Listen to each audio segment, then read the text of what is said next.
Welcome to the 17th episode of Two Cents Tuesday. This week, the subject is low-hanging fruit. 2 weeks ago, during the question and answer session at a lecture I delivered, I was asked a question about low-hanging fruit.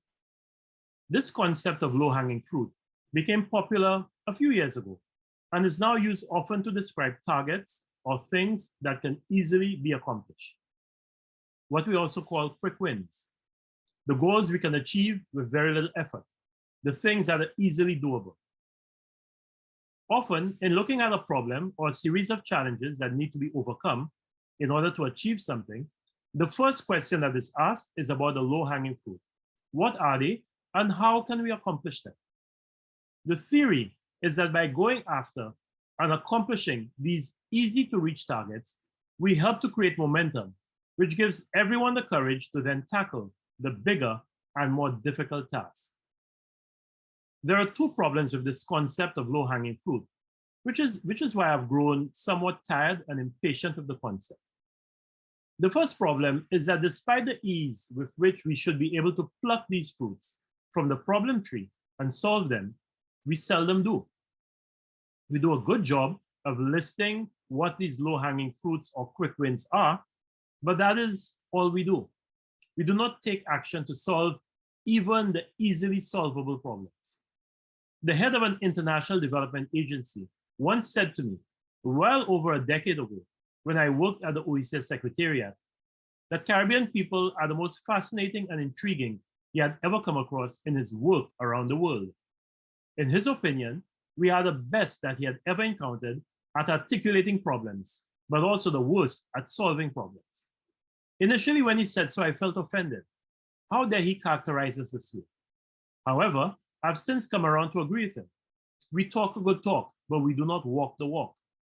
This new pastime of identifying low-hanging fruit fits nicely into this strange love-hate relationship we have with solving problems.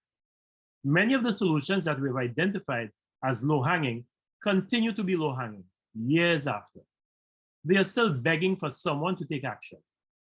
On the odd occasion, when we actually tackle the low-hanging fruit and solve a small component of a bigger problem, we usually pat ourselves on the back, make a big deal over the progress we made, and we move on and we move away.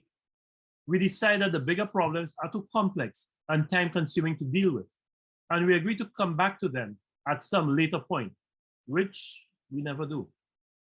The second and more important fundamental reason why I do not like this concept of low-hanging fruit is that it takes the discussion and our attention away from the big fundamental changes that need to take place. The things we need to do to address and solve the problem in a manner that makes it go away permanently. By focusing on the low-hanging fruit, we take our gaze away from the more deep-rooted issues that are causing the problem. Low-hanging fruit conversations create an illusion that our problems are easily soluble, which is why we like having them. So, in reflecting on the question that was posed to me at the inaugural ECTEL anniversary lecture, a question that had to do with our education system and its readiness to embrace the opportunities provided by the digital era, I came to the realization that I no longer had patience for low-hanging fruit discussions, which more often than not promote tedious, uninspired incrementalism.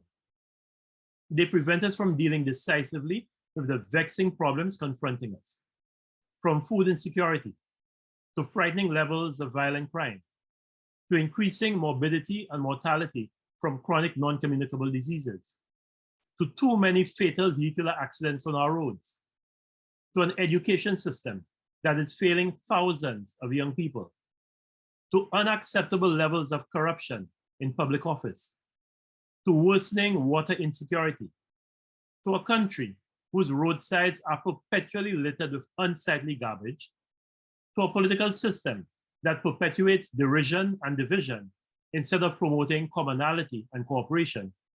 We refuse to address our minds and our efforts to tackling our major challenges in a way that will make some of them either become a thing of the past or at the very least no longer the insurmountable problems that they have been for decades.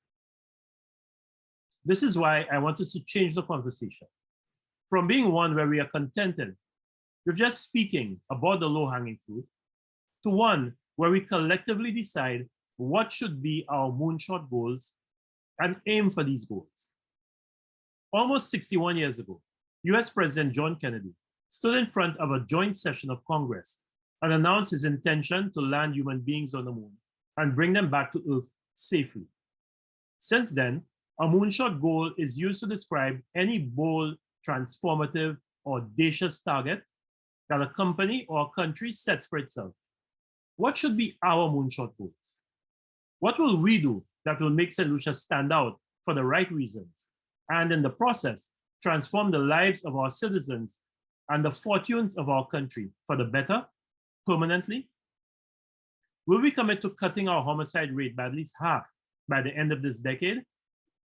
Can we agree that in the next 7 years, we'll radically transform our education system so that it is fit for purpose and can properly prepare our youth and our country to benefit from the fourth industrial revolution that has started?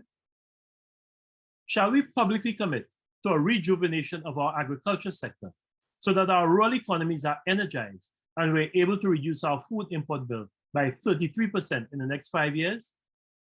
Can we announce that we will aggressively transition to renewable energy and ensure that by the year 2035, all our homes and our cars will be powered by wind, solar, and any other renewable sources that are available on our island? Can we state boldly that by 2025, we will make St. Lucia the cleanest country in the Caribbean and remove the scourge of litter that has soiled the beauty of the Helen of the West? I believe these are some of the goals we need to commit to as a country. We do not need more sterile conversations about unambitious, low-hanging fruit that we know we are not going to pick anyway. Let us decide to boldly go where no country in the Caribbean has gone before. If we truly want to create the jewel of the Caribbean, that is how we can do it. Thank you for viewing another episode of 2 Cents Tuesday. Goodbye.